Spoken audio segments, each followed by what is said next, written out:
Are you down for this? If you're in the mood, we can take it to the moon.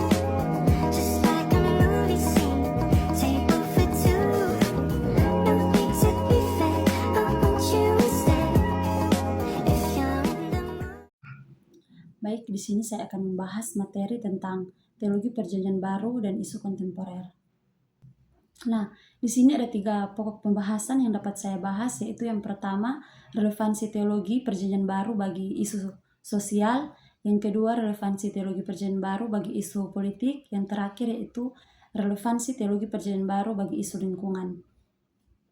Nah, kita masuk pada pembahasan yang pertama, yaitu relevansi teologi Perjanjian Baru bagi isu-isu sosial.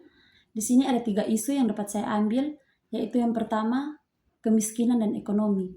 Di dalam kekristenan, kemiskinan bukan lagi sesuatu hal yang baru, karena di dalam Alkitab sudah terdapat beberapa situasi dan kondisi kemiskinan yang terjadi saat itu.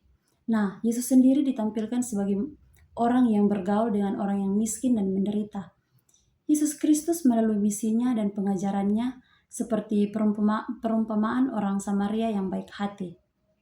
Nah, adapun kesenjangan ekonomi yang terjadi antara wilayah perkotaan dan perdesaan, serta ketidakadilan dalam akses terhadap pendidikan dan layanan kesehatan, menjadi tantangan besar dalam penerapan sosial.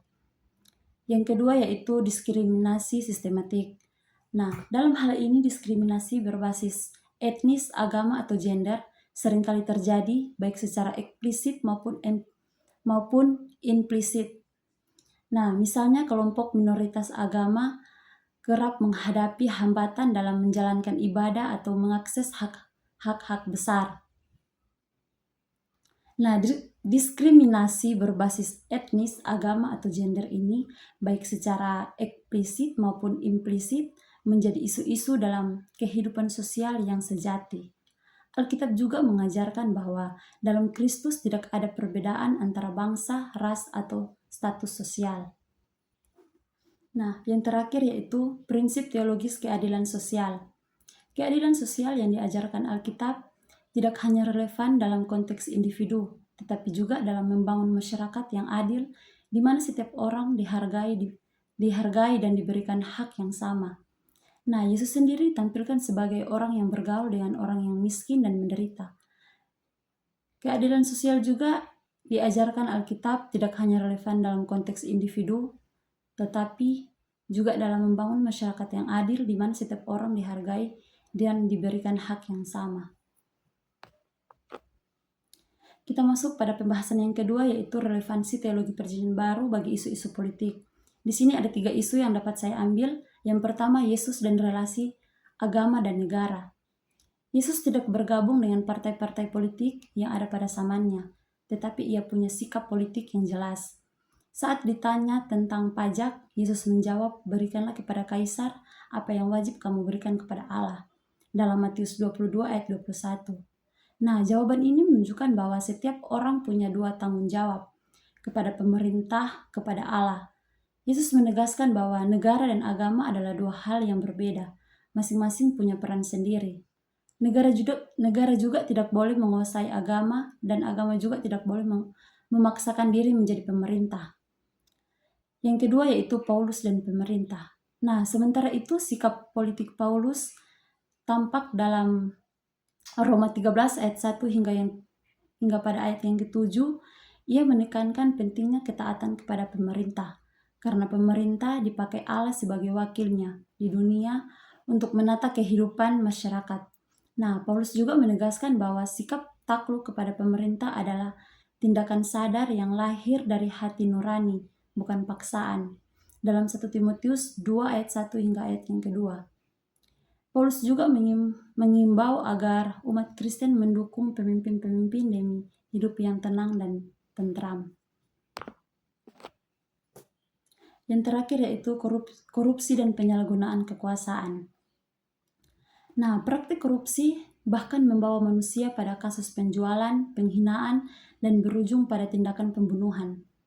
Kisah penjualan Yesus oleh Yudas kepada para imam kepala adalah menjadi salah satu contoh konkretnya dalam Matius 26 ayat 14 sampai dengan ayat yang ke-16. Selain kisah Yudas, Praktik korupsi juga sering dilakukan di Israel di bawah pengaruh kekuasaan pemerintahan Roma. Hal itu dapat ditemukan dalam kisah hidup Sakeus pemungut cukai. Sakeus adalah pemungut cukai yang kaya raya di kota Yeriko. Ia adalah orang kepercayaan Kaisar Romawi. Ia bertugas untuk memeras atau menagih pajak terhadap orang-orang miskin Yahudi dan mengirimkannya kepada kaisar yang hidup mewah di Roma. Nah, kita masuk pada pembahasan yang terakhir, yaitu relevansi teologi perjanjian baru bagi isu-isu lingkungan. Di sini ada dua isu juga yang dapat saya bahas, yaitu yang pertama, pencemaran lingkungan. Teologi penciptaan merupakan dasar penting dalam iman Kristen yang menegaskan bahwa alam semesta diciptakan oleh Allah dengan tujuan yang baik. Penciptaan mencerminkan kuasa dan kebijaksanaan Allah, dan manusia diberi mandat sebagai pengelola dan penjaga bumi.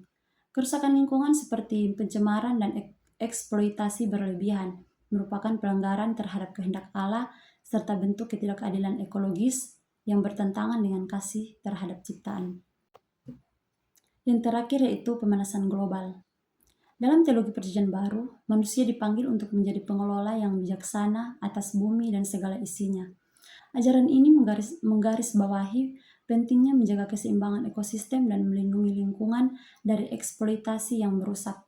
Isu kerusakan ekosistem dan krisis lingkungan hidup saat ini menjadi tantangan global yang mendesak untuk mendapatkan perhatian serius dari berbagai disiplin ilmu, termasuk teologi. Karya penebusan Kristus bertujuan untuk memulihkan hubungan yang rusak ini, termasuk hubungan antara manusia dan alam. Sebagai pengikut Kristus, kita dipanggil untuk menjadi agen rekonsiliasi, bekerja untuk memulihkan ekosistem yang rusak sebagai bagian dari misi Allah yang lebih besar.